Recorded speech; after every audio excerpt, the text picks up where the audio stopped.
Ko'plab avtomobil ishqibozlarini qiziqtirgan savollariga bugun biz Green Cars Motors'da nuqta qo'yamiz. Va kutib oling, Chevrolet Damas 2026.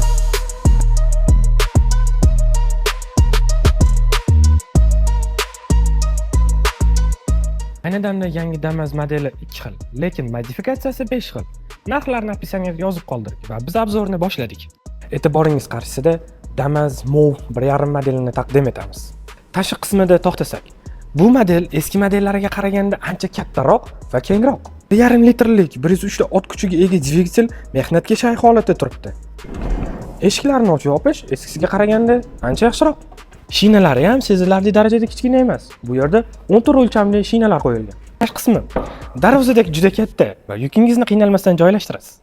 Ichki qismi salonda sizni shunaqa qulay komfort bilan kontrol bordlar sizni kutib oladi. Sifatli konditsionerda jazirama yozda 100% qizib ketmaysiz. Blok qismi yanada aniq va yorqin dizaynda.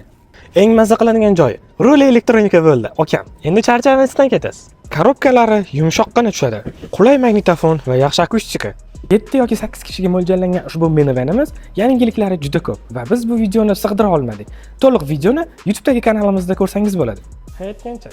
Avtomobilni ko'rmoqchi bo'lsangiz, Green Cars Motor showroomiga tashrif buyurib, bemalol ko'zdan kechirish imkoniyati mavjud.